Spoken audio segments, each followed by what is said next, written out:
Hey friends, Ernie here from the Trader of Futures channel. Please excuse the scruffiness here. I usually get scruffy as the week goes on and then I clean up. Anyways, if there's, I just want to say if there's one thing that I had to point out about Greg that I admire, and it's his unbridled optimism. And I know, while some people say that Greg is a doomsayer, I'd argue something completely different. He's a realist, and he sees a system that's failing us. But does that stop him from believing he can find opportunity? Of course not. Because Greg believes in himself and he believes in you. And he uses logic and reason to find a way to make a bad situation work in his favor.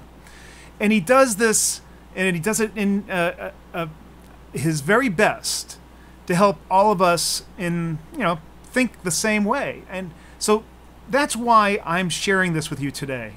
This video I created a little earlier this year, and I believe it embodies that spirit that Greg has tried to imbue upon all of us.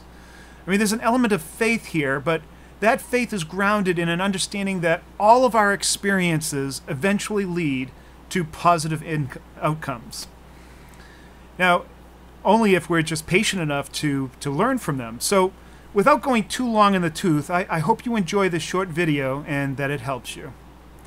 Thanks. Good morning. How are you doing? Hey, that was the market. You know, an economic collapse is imminent. It's true that someday the economy will collapse.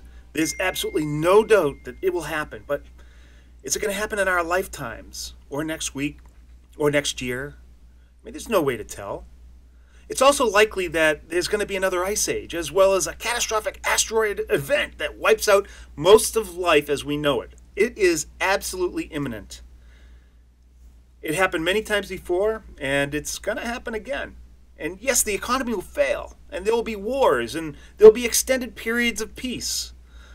All of this you have to look forward to, or not. I mean, nothing's certain within our lifetime except for one very important thing, and that is you will live and then you will die. And the way you spend the rest of your days on this earth is completely of your choosing. So, for those of you who are religious, in the book of Timothy, chapter 1, verse 7, God gave us spirit not to fear, but of power and love and self-control. And from my perspective, the Buddhist point of view, I mean, we've got to be real and understand that fear is a natural thing. We all have anxieties, whether they're warranted or not. Some are built into us as survival instinct or a defense mechanism. So we can't deny fear. However, everything is impermanent. Minute to minute, our lives are changing, and this constant change is how we perceive the passing of time. And so every moment of our lives is new. You'll experience fear and loneliness, but you'll also experience love and relationships and new wonders every day, every moment of your life. If you let the fear consume you, these experiences will get muted and replaced by a constant loathing. Everything will seem the same, dark. And therefore your perception of time will diminish, and you'll be stuck in time in a perpetual hell of your own making. And the only way to experience the joy in life is to let go of the things that consume your thought and let all of your life be part of you. All of it's good. Both the pain and the elation. It's all part of your life to live and learn. Spending your time contemplating what might be is unproductive because you'll miss out on what is here and now. In the words of Lao Tzu, doing nothing is better than being busy doing nothing. Now, the best way to overcome your fears is not figuring out how to resist or shed that fear, but rather to embrace it and learn from it. You can't stop it from happening any more than you can stop the next comet from hitting our planet. Accept that there'll be both good times and bad, and each is an experience presented to your life. And, you have to make it part of your life. Embracing all of life's experiences, including fear, is how we become stronger and more resilient.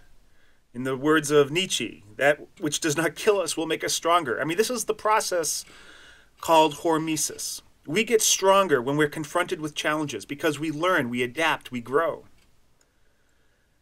So will there be another economic collapse? Absolutely. But what are you doing right now? What are you experiencing right now?